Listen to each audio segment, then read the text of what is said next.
वो मजहब के नाम पर इंसानियत को कलंकित करता रहा, धर्म की आड़ में दरगाहों और सूफी चादरों की आड़ में चलाता रहा धर्मांतरण का कारखाना। वो एक सूफी संत की पहचान लिए फिरता था, लेकिन वो असल में मजहबी माफिया का सरगना था। असल में वो धर्म का धूर्त धंधेबाज है। खुद को सूफी संत और हजरत जलालुद्दीन पीर बताने वाला छांगुर संगठित धर्मांतरण गिरोह चलाता था। अब तक आप छांगुर की क्राइम कुंडली और छांगुर के गुप्त लोक की कहानी तो सुन ही चुके होंगे। अब साजिश की जिन परतों से मिट्टी हट रही है, वो जानकारियां चौंकाने वाली हैं। भले ही बलरामपुर से धर्मांतरण की फैक्ट्री चल रही थी, लेकिन उस फैक्ट्री का प्रोडक्शन हेड कोई और ही है। धर्म के धंधेबाज छांगुर का दुबई कनेक्शन। दुबई से चलता था धर्मांतरण का ऑपरेशन। दूर बैठा छांगुर का कौन है मुख्तार? छांगुर फोन पर किसको कहता था सरकार? जैसे जैसे जांच आगे बढ़ रही है, वैसे वैसे नए खुलासे हो रहे हैं। सूत्रों के मुताबिक एटीएस जांच में खुलासा हुआ है कि छांगुर तो बस प्यादा था, वो अपने मुख्तार के इशारे पर काम करता था।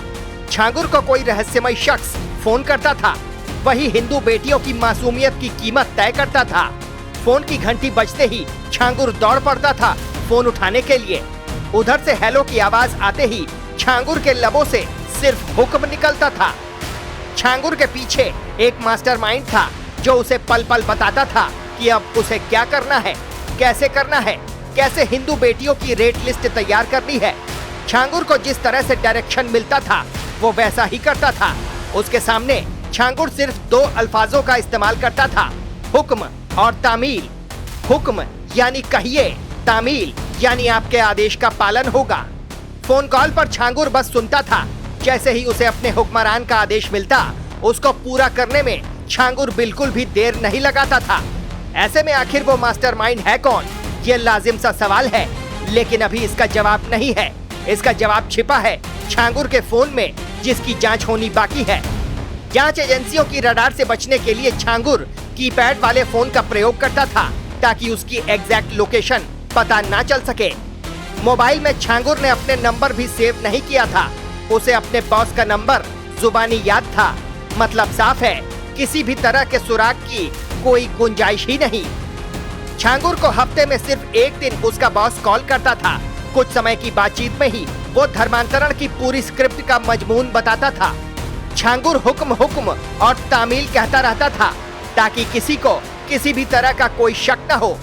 जाति के हिसाब से रेट कार्ड तय करने का हुक्म भी छांगुर को उसका बॉस देता था।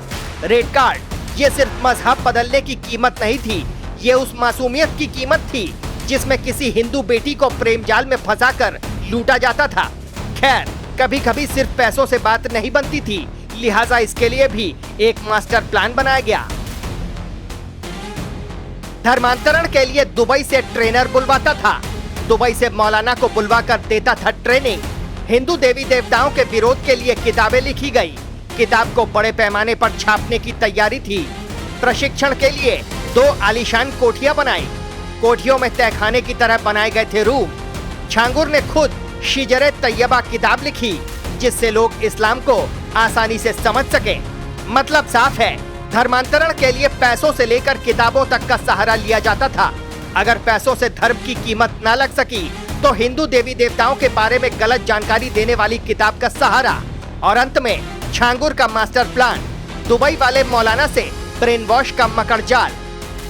एटीएस हर पहलू से जांच कर रही है। जांच की आंच दुबई तक तो जरूर पहुंचेगी ही। छांगुर के फोन से उसके आका तक भी हाथ पहुंच जाएगा। लेकिन सवाल यह है कि क्या देश में गजवाए हिंद का मजहबी एजेंडा चल रहा है? जवाब अगर हाँ में है, तो फिर एक सवाल, पर्दे के पीछे से कौन बड़ा मजहबी आतंकी एजेंडा चला रहा है? जिस पैमाने पर यह खेल खेला गया है, वो सिर्फ 1-2 लोगों की करतूत नहीं हो सकती। ये पूरी एक सोच है, एक मानसिकता है जो भारत को अंदर से तोड़ना चाहती है। जातियों में बांटकर, धर्मों में लड़वाकर और अंत में पूरे समाज को कट्टरपंथ की आग में झोंकने की साजिश है। Team news watch India.